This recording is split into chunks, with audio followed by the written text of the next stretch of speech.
La lunette astronomique est un instrument d'optique constitué de deux lentilles minces convergentes.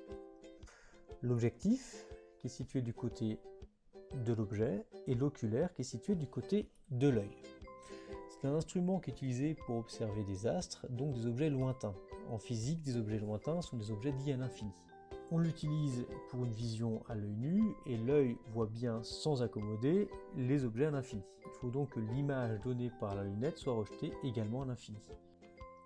Un instrument qui d'un objet à l'infini donne une image à l'infini est un instrument dit afocal. Contrairement aux longues vues,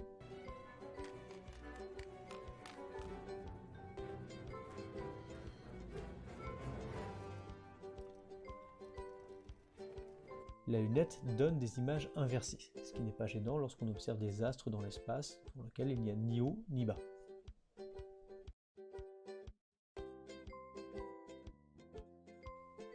Pour comprendre le fonctionnement de la lunette, il faut connaître les notions de plan focal image et plan focal objet. Le plan focal image est une droite perpendiculaire à l'axe optique qui passe par le foyer principal image. On l'a vu, des rayons issus d'un objet à l'infini arrivent parallèles entre eux. Ces rayons vont se couper sur le même point du plan focal image. Pour trouver celui-ci, il suffit de tracer un rayon parallèle aux autres qui passe par le centre optique, il n'est pas dévié, il nous donne la position du plan focal image par lequel passeront tous les rayons. Le plan focal objet est lui une droite perpendiculaire à l'axe optique qui passe par le foyer principal objet. Des rayons lumineux issus du même point du plan focal objet ressortiront parallèles entre eux. Pour déterminer leur direction, il suffit de tracer un rayon qui passe par le même point du plan focal objet et par le centre optique. Il donne donc la direction des rayons émergents.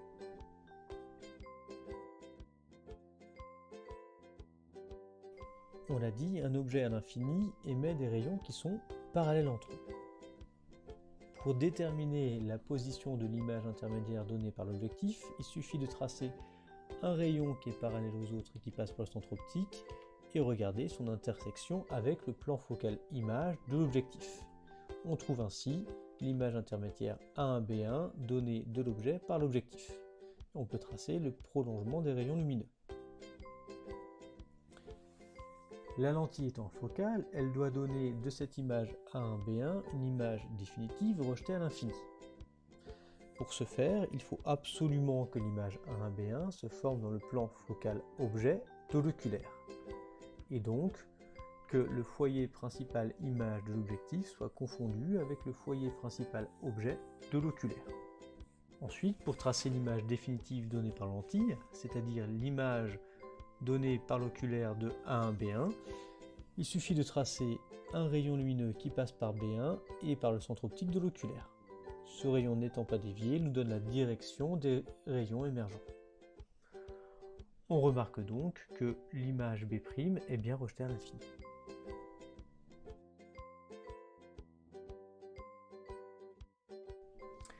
Le grossissement de la lunette est donné par le rapport entre le diamètre apparent de l'objet vu à travers la lunette et le diamètre apparent de l'objet vu à l'œil nu. Pour rappeler ce que c'est qu'un diamètre apparent, on peut simplement imaginer la tour Eiffel vue de loin ou la tour Eiffel vue de près. Évidemment, elle paraît beaucoup plus grande lorsqu'elle est vue de près, alors que pourtant elle fait la même taille.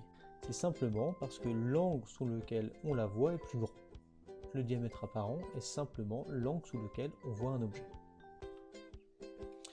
Donc, si on revient sur le schéma de la lunette astronomique, on peut marquer θ, l'angle sous lequel on verrait l'objet à l'œil nu, et θ', l'angle sous lequel on voit l'objet après traversée de la lunette.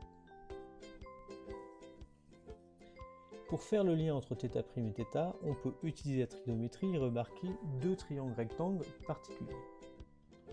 Le premier est le triangle O1A1B1 qui fait intervenir l'angle θ.